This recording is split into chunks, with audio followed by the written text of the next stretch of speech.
Mga kabombo at mga ka-Star Nation, isang taon na matapos ang pagkakaaresto kay former President Rodrigo Duterte. Ating balikan ang ilang mga makasaysayan at mga tumatak sa ating lahat. Isang taon na ang nakakalipas. At dahil nga ho dyan, ay lumipas na itong maraming mga araw, buwan ng maaresto. Itong si dating Pangulong Rodrigo Duterte noong Marso 11 taong 2025 dyan sa Ninoy Aquino International Airport. Matapos na magmula siya sa Hong Kong at dumalo sa isang malaking aktibidad ng kanyang mga supporters. Narito ang naging proseso ng makaharap nitong si dating Philippine National Police Chief Nicolas Torre III, binasahan ng Miranda rights si Pangulong Rodrigo Roa Duterte sa pagbabalik sa ating bansa. By virtue of the warrant of arrest issued by the ICC for crimes against humanity. Sir, you have the right to remain silent. You have the right for counsel of your choice. Anything you say may be used for and against you in a court of law. And I want to ask you, sir, if you understand these rights. Of course, coming from you, it's very clear. Now that you're asking, sir, for the basis of the warrant, the ICC issued a warrant pursuant to Article 25(3)(a) of the statute for crimes against humanity and pursuant to Article 7(1)(a) of the same statute for murder, sir, committed in the Republic of the Philippines during the relevant period and set forth this warrant. Must be murders, hindi lang isa. Bahagyan ng pagtugon nitong si former President Rodrigo Duterte nang binasang Miranda rights o yung karapatan ng isang inaakusahan. Ang dating pinuno nga ng Pilipinas ay agad na dinala sa The Hague dyan sa bahagi ng Netherlands upang harapin ang mga kasong crimes against humanity na isinampa ng International Criminal Court prosecutors kaugnay na mga ng libu-libong pagkamatay sa ilalim ng kampanya kontra sa iligal na droga. Isinakay ang dating Pangulo sa chartered flight na isa hong Gulfstream G550 na ito ho ay iniskortan ng police officials. Nakaranas ng pag-antala ang pagdadala sa dating Pangulo patungo ng The Hague ng ilang oras natapos mag-layover dun sa bahagi ng Dubai. Dito mga kabombo, nagbigay pa ng mensahe ang dating Pangulo kasunod naman ng naging pag-aresto sa kanya. Narito ang kanyang mga pahayag. Donatory. And I think this is something to do with the law and order noon. At sinasabi ko naman sa mga pulis, military na trabaho kayo at ako ang managot. So ito na nga,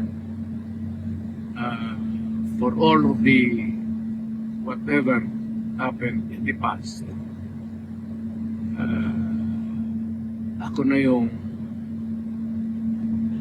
nag-front sa ating law enforcement at military. Sinabi ko na, I will protect you and I will,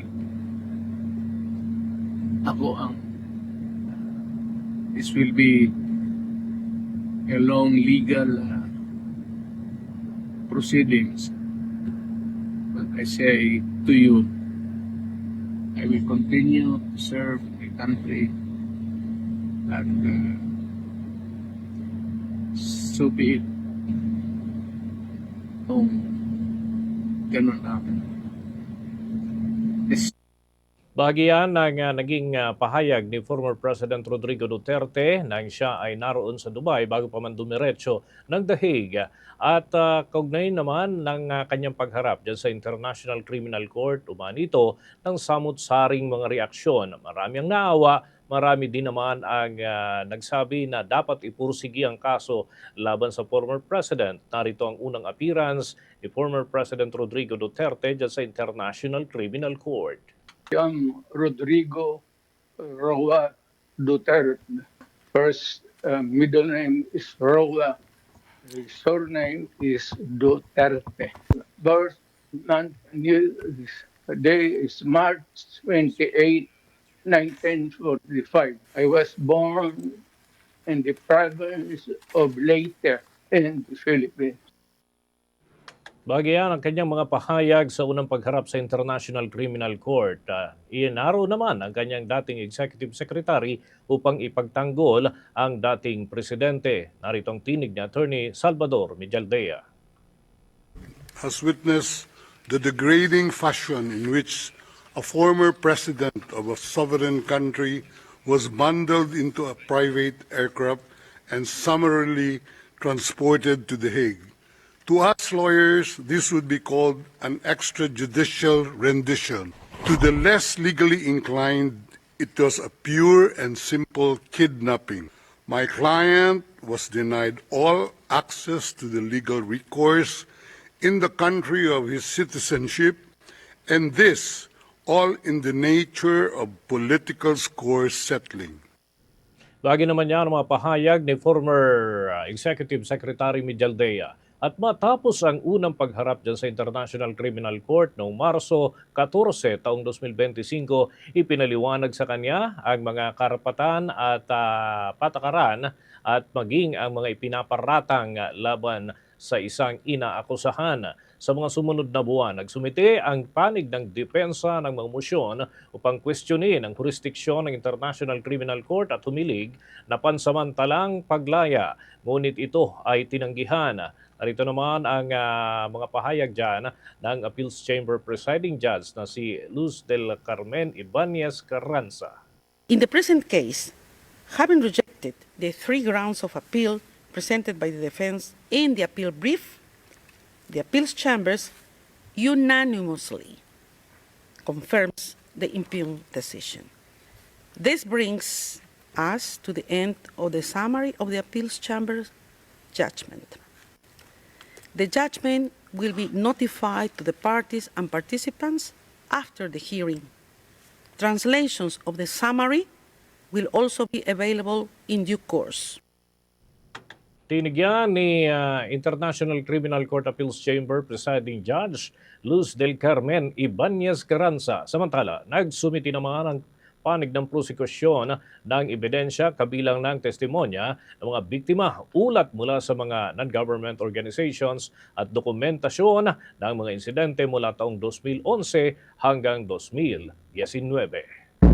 Sa kalagitnaan naman po ng taong 2025, lumakas pa ang mga protesta sa Pilipinas at nagkaroon din ng matinding debate hinggil sa soberanya ng bansa at papel ng International Criminal Court. Sa kabila ng mga pagtutol, nagpatuloy ang pre-trial proceedings mula Oktubre hanggang Disyembre, kung saan nilinaw ang saklaw ng mga kaso at pinagtibay ang ebidensya. Noong Pebrero 16 naman ng taong kasalukuyan, isinagawa ang confirmation of charges hearing laban sa dating Pangulo. Dito sinuri ng pre-trial chamber kung may sapat na batayan upang ituloy sa trial proper ang mga paratang laban sa dating Pangulo. Tinalakay sa pagdinig ang karapatan ng akusado, partisipasyon ng mga biktima at proteksyon ng mga saksi. Narito ang bahagi po ng naging submission at gayon din ang argumento ng prosecution team, partikular na ni trial lawyer Julian Nichols. 3 days before his transfer to The Hague, this old man, you could see it still up there. What does he want to be remembered as? The man with the gun. And he's just taken credit for killing his own people. It's time for him to take responsibility for these crimes he brags about and glories in. It's a quote from a speech on August 16th, 2017. What did he say? Quote, "I know I will have my own downfall. I cannot be president forever. I know that they will demand to answer for all this dead." End quote. And he was right when he spoke those words. He must answer for the dead. The victims demand it, justice demands it, and for purposes of confirmation, the evidence demands it. We have proven it to the level for this to be bound over for trial. We ask you to do that, Your Honors. Sa kampo naman po ng mga biktima ng war on drugs sa pamamagitan ng kanilang Common Legal Counsel na si Attorney Gilbert Andres, umapila ito na ituloy ang paglilitis at kumpirmahin ang crimes against humanity charges laban sa dating Pangulo. Narito pa ang bahagi ng naging submission at argumento ni Defense Attorney Common Legal Representative ng war on drugs victim na si Attorney Gilbert Andres. The victims submit that the defense has not blemished the prosecution legal theory and evidence as provided in the document containing the charges and the pre-confirmation brief. The victims submit that the prosecution presented sufficient evidence to establish substantial grounds to believe that Mr. Rodrigo Roa Duterte committed each of the crimes charged. Consequently, all charges should be confirmed and Mr. Rodrigo Roa Duterte committed to trial.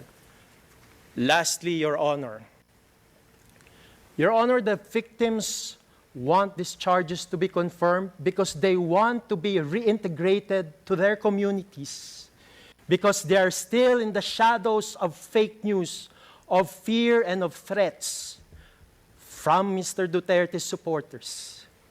Hence, it's important, Your Honor, that all of these charges be confirmed against Mr. Duterte so that the victims of these crimes will be taken out of the shadow of darkness into the light of truth and justice. Because in the end, Your Honors, the victims, they're also created in the image of God, and they also believe that the God of the universe is the God of justice. Samantala, sa panig naman ng depensa, hiniling ng lead counsel ng dating Pangulo na si Attorney Nicolas Kaufman na pauwiin na sa Pilipinas ang dating Pangulo dahil anya sa kawalan ng sapat na ebidensya na direktang makakapagdawit sa dating Pangulo sa 49 killings sa war on drugs. Narito pa ang bahagi ng pahayag ni Attorney Nicolas Kaufman.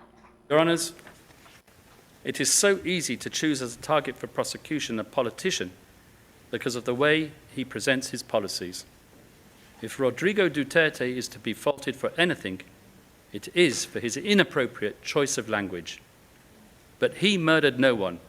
Out of that huge database of evidence on which the prosecution relies, I repeat that there is absolutely nothing to directly link Rodrigo Duterte to the 78 deaths alleged.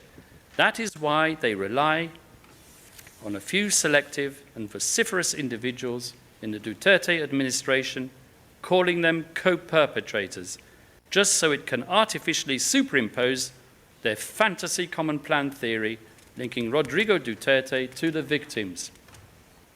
Your Honours, I beg you to be guided by evidence, which must reach a minimal level of integrity. Be persuaded by your own innate sense of justice and by your own collective years of experience. But most importantly, be guided by coherent evidence and by common sense. I ask you, I beg you not to confirm any of the charges.